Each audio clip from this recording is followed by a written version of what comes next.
Good morning. It's Thursday, March 14th, and I'm here to tell you that Biden and Trump are the presidential candidates. They are the oldest presidential candidates in the history of this country. That's not a rap on either one of them particularly, although many believe that Biden is much older than Trump. But that's not true. He's only about 4 years older than Trump. But in my opinion, this country is not being served well by either one of these men becoming the president. We need some young blood out there. But that's not what we're going to get this time around. So this is almost a certainty to be the two combatants who run in November. But it's not official yet. They have gathered enough delegates to be their party's candidate, but they don't get officially nominated until the Democratic Convention and the Republican Convention. And there's no reason in my mind to believe that either one of these people, these men, will be overturned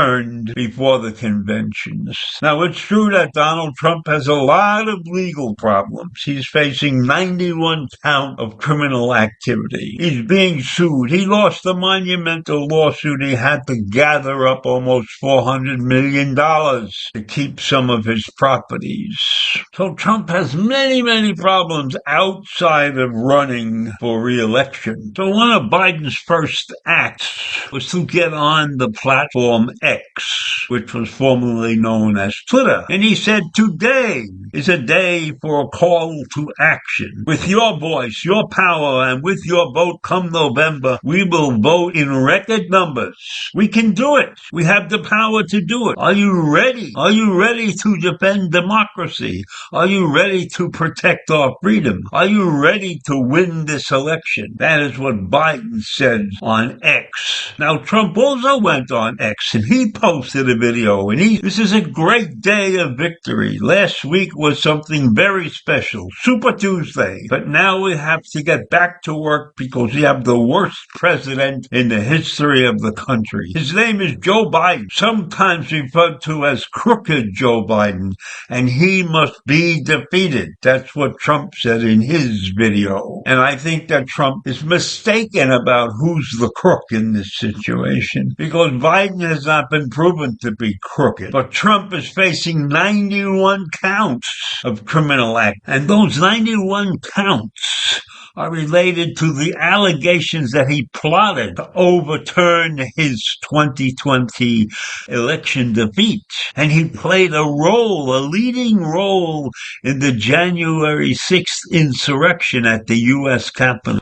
He illegally took classified documents from the White House and covered up hush money payments to an adult film star ahead of the 2016 election. He has a lot to cover. His ass is wide open. Beyond running for candidate, he has to protect himself from all the criminal assertions that he's going to face. He'll be in and out of court this whole year, trying to postpone everything till after the election. The time he may have to be spending in court defending himself will keep him off the campaign trail. But in our country, you're not guilty until you are proven guilty. And so Trump can continue his campaign under a shadow, and who knows what will really, really happen soon or later. And if we look at Biden's situation, we find that his main opposition has come not from any candidate, but from more general intra-party anxiety over his aide.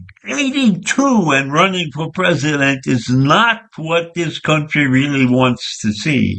And it's certainly not what his party wants to see, but nobody was willing to step up and take a crack at him. And then there are the progressives' outrage over the administration's support of Israel. His administration has been supporting Israel in its month-long war against Hamas in Gaza. And there are left-wing leaning Democrats who are against this support of Israel. And the president has also come under scrutiny following the special counsel's report. Robert Hur, that's the special counsel, concluded that Biden mishandled and improperly disclosed classified information after leaving the vice presidency. But no charges were ever filed. Hur, H-U-R, who testified Tuesday on Capitol Hill, said he didn't believe there was enough evidence to charge Biden with a crime. So what did he make the big hullabaloo about? Some people are just attention-getting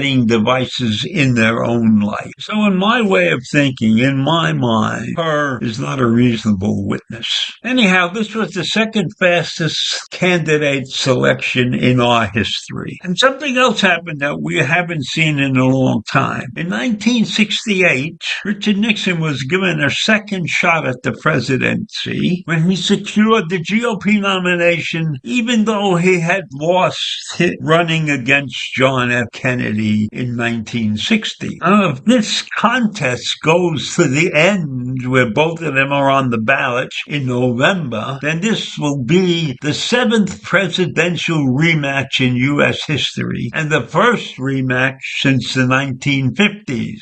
And that was in 1956 when Dwight David Eisenhower faced off against Adlai Stevenson. So we're looking at true historical events right now. The oldest president trying to win re-election, a possible criminal being allowed to run against him. Imagine if Donald Trump's stalling tactics carry through Election Day and he wins the election only to be convicted of some of those 91 different crimes. And maybe he would even pardon himself and pardon all of those other so-called hostages from the J6 insurrection. So this country is on the edge of some very historic moments. And I'm happy to say that I'm still alive to see this, but I'm not necessarily happy that these events are actually taking place. So I'll leave you with that this morning. Presidential race hanging in the balance. Conviction or several convictions hanging in the balance, and all of the tactics going on in each direction. So it'd be something to pay attention to for the next 243 days or so. Anyhow, have a great day today. Take care. Bye.